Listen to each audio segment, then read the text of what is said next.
Madam Mayor, we have a question. Councilor Toomey was the question. Hearing no objection. Roll call. This is an amendment in section 13.89.4A, and it will read, energy and emissions. Each new building must conserve building energy and reduce carbon GHG emissions to zero with renewable energy credits after best engineering and design criterion are implemented. Councilor Chung. Yes. Councilor Decker. Yes. Councilor Kelly. No. Councilor Ma. No. Councilor Reeves. Present. Vice Mayor Simmons. Councilor Toomey. No. Councilor Van Buzicorn. Yes. Mayor Davis. Yes. And the amendment carried on an affirmative vote of 5-4, 3 against, 0 absent, and 1 present. Madam Mayor, Councilor Decker. I have an amendment I'd like to offer. Please state your amendment. It would be to change the language, and I don't have it in front of me, but it's the one regarding the 10 million that I brought up in the last meeting, that we would move to have that money go into the general litigation funds and not be restricted by KGC2 principles that have not been adopted by the City Council.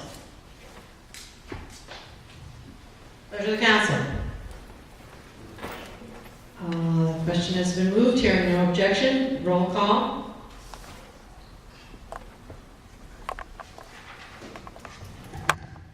On the amendment by Councilor Decker, Councilor Chung. Yes. Councilor Decker. Yes. Councilor Kelly. No. Councilor Ma. No. Councilor Reeves. Yes. Vice Mayor Simmons. Yes. Councilor Toomey. Councilor Van Buzicorn. Yes. Mayor Davis. No. And the amendment carries on an affirmative vote of 5 for it, 4 against it. Pleasure of the council. Madam Mayor, Councilor Reeves. can you say how much more of this matter we have before?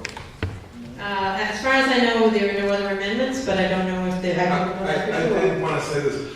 Councilor Van Buzicorn referred to our tour of MIT. I just wanted to be sure that everyone knows about that tour, because those minutes won't come to the council immediately. The tour was this past Friday.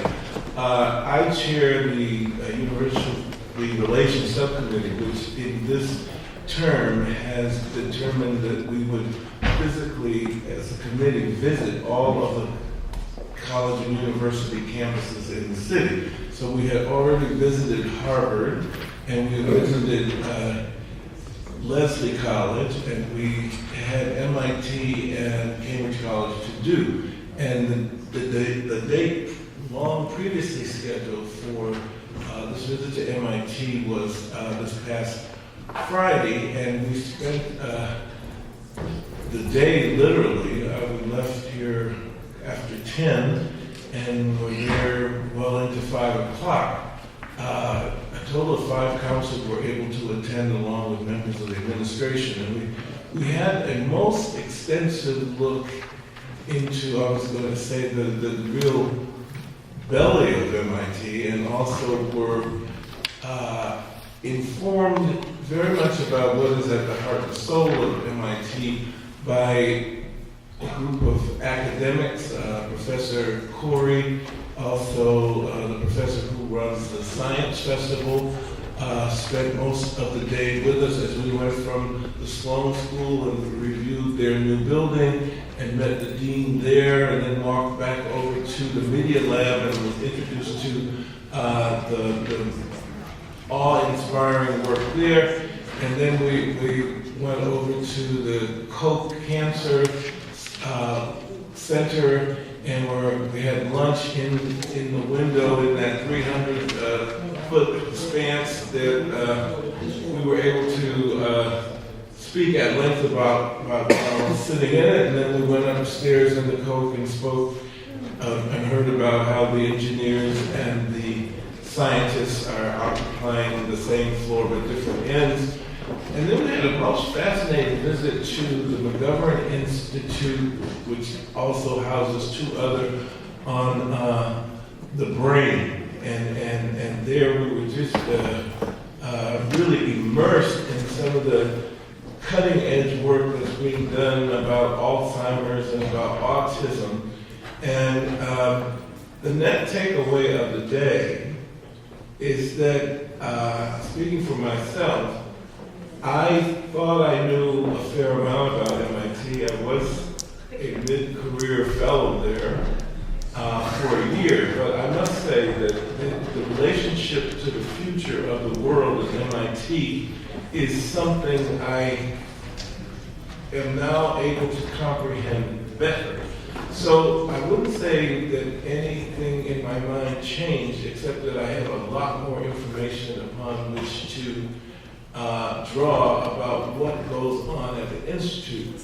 But I must say that Cambridge, because of the Institute is having a prominence internationally in research that I'm going to say cannot be equaled, and there's some incredible things that we did learn. Professor Furr at the McGovern really was talking about the brain and how we have learned more in the last 25 years about the brain than was known in all of human history before. And what has happened, and what is happening at MIT, is that by having these research centers where the major people in the field all cluster together, the amount of innovation and discovery that can take place is increased. And it was interesting to learn from Professor Furr that Pfizer literally shut down its operations, I believe, in Connecticut and moved everything here because that institute is here. And this is a potential trend that we ought to better understand as the city and particularly as the government. But I don't want to, what I'm having to say, I'm saying just do the full disclosure and that it's recent information that people just might not have.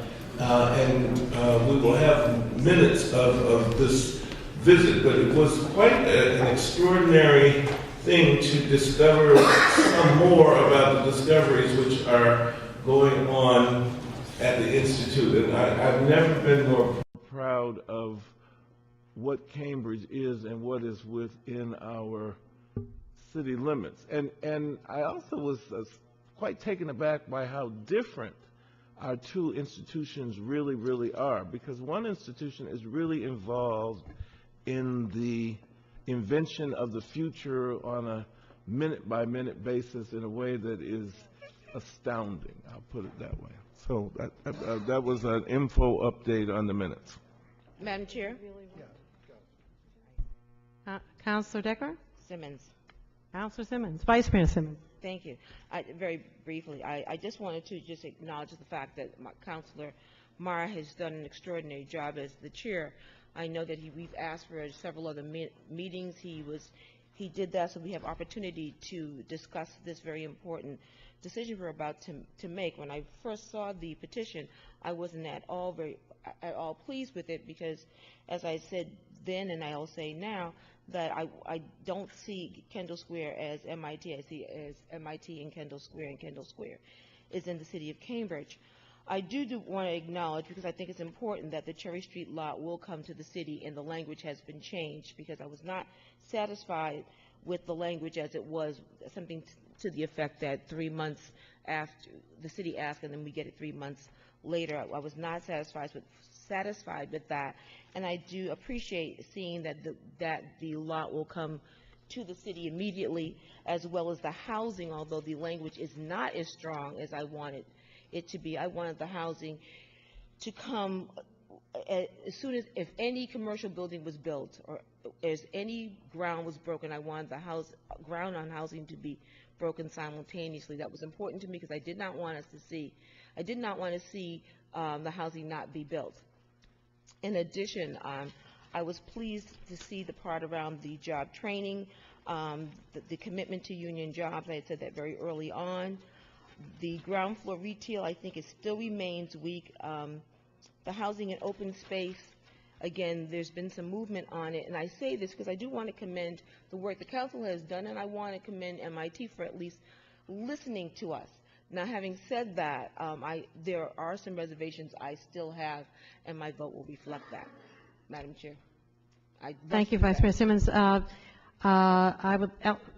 at this point, would like to ask how I was recorded on the vote on the greenhouse gas emissions. It's come to my attention that this may be a way to sink this whole entire project, and I was not my intention to cast a vote that did that. It kind of breaks my heart to change my vote, but I think it's important to see this project through, and I do. I know that MIT has the best of intentions on greenhouse gas emissions, so in the interest of making this happen and not taking the whole thing down on that vote, I would ask that to change my vote to a no. Madam Mayor? Present. To present. Madam Mayor? She wasn't, no. I thought she was a yes. You are recorded as voting in the affirmative. How would you like to change your vote? To present. Madam Mayor, could you explain why you think this would sink? I'm sorry, It's not in order at this time. Councilor Guzikowski. Councilor Decker and then Councilor Kelly I had called. So this. Councilor Decker does not. Fails. So that causes that amendment to fail. In the interest of having the whole zoning, we knew at the very outset that the zoning and the memorandum of understanding, the letter of commitment, were tied together. And if we want them, they have to stay together. So if we adopt zoning that doesn't allow MIT to stick with its letter of commitment, that would leave us in a place that I didn't want to go, put it that way. I want to go to a place where we achieve an agreement this evening.